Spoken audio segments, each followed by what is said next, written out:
there's one thing to bring me out of my dungeon to make a video, it's League of Legends related content. In all seriousness, I haven't made a video essay in a while, and I want to get back into the swing of things.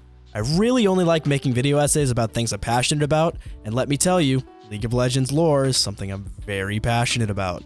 I've been playing League since I was about 13 years old, roughly since 2013. I used to play it non-stop back in middle school and high school. It was go to school, come home, play League until I went to bed, then repeat. I remember I used to get up at 5 a.m. before I had to go to school to get ranked grind in with one of my buddies. I went through 2 aspiring pro teams. We weren't very good, we didn't make it, but we're on the come up. Over time, the burnout kind of set in, so I would play other games, but I always ended up coming back to League. The main thing that kept me interested in the game was the lore. In the beginning of League of Legends, the lore wasn't really that fleshed out. It was mainly about how champions made it into League, and there was very little connecting the champions and more. Roughly around 2014-2015 is when Riot realized, holy shit, people are actually interested in the 100 or so champion stories, and started to experiment revamping the lore into a bigger universe. I started playing right when Aatrox was released, and this was back when the champions were pretty much released every 2 weeks to a month. It was impressive that they could push out as many champions as they did in that little of a time frame, especially with how convoluted the game is. The next 2 champions that were released were Lucian and Jinx, and this is when the lore mattered a little bit more. Lucian had a connection to a dark character in the game named Thresh, who stole his wife Senna, and Lucian's sole mission was to get her back, or so we thought. So there was cool interactions and voice lines between them anytime they were in a game together. We aren't here to talk about Lucian and Thresh, we're here to talk about the interactions that started us down this rabbit hole. There were a few lines that were released when Jinx was released. You look like your sister. Wait, I'm not supposed to talk about that. You think I'm crazy? You should see my sister. When these lines were uttered, this is when the theory crafter started. Who is Jinx's sister? Who has any connection to this crazy champion? Was this champion always crazy? From the beginning, people automatically assumed that Vi was Jinx's sister. They came from the same place and they had some interactions together. Vi was a cop. There was no way they couldn't be sisters. The thing is though, there was never any confirmation. Only speculation until this year with the release of Arcane. Riot finally confirmed after 8 whole years of speculation and theory crafting that they are finally sisters. League of Legends has a ton of different Easter eggs riddled throughout the game and client that connects champions together, that gives opportunities for theory crafting, even if the payoff is decades in the making. And with the show being released, Riot is doing something brilliant for not only the community, but the gaming community in general. What makes Riot Games' Arcane different from the rest of the media?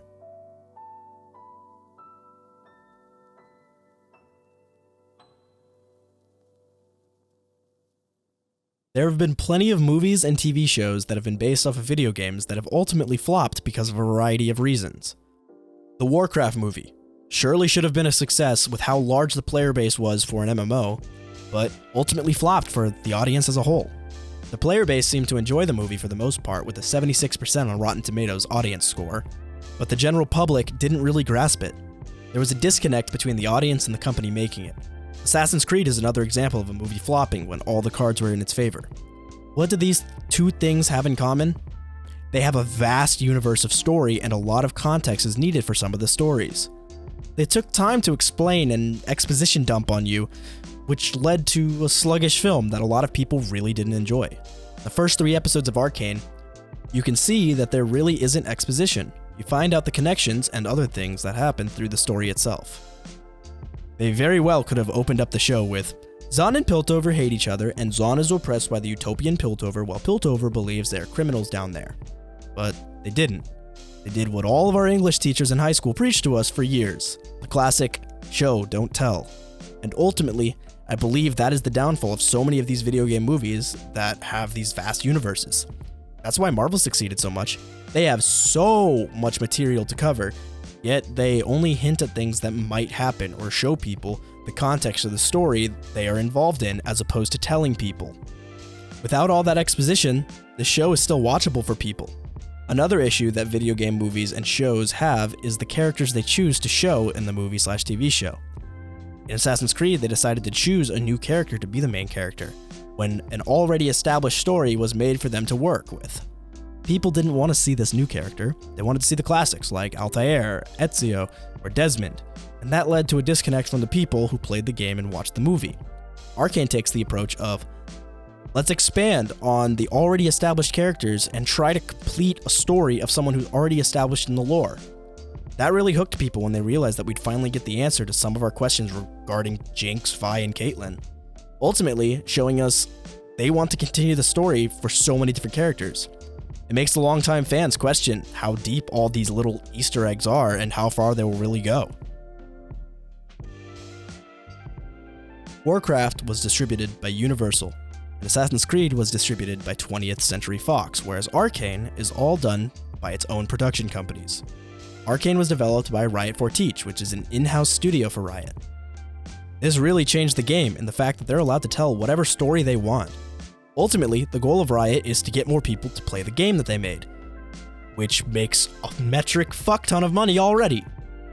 They can choose the story that they want to pursue without having to worry about the money coming in because they already make a lot of it from the game alone. A free-to-play game that the only things you can buy in the game are purely cosmetic?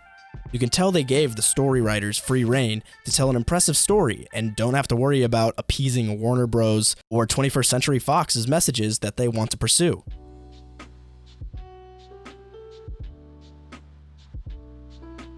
I personally believe that this is going to start an onslaught of new media coming out for video games based on how successful the show is so far. They have all the cards in their hands right now.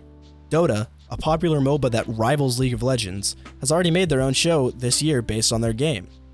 It was announced in February of 2021, a good amount after League of Legends announced Arcane in 2019.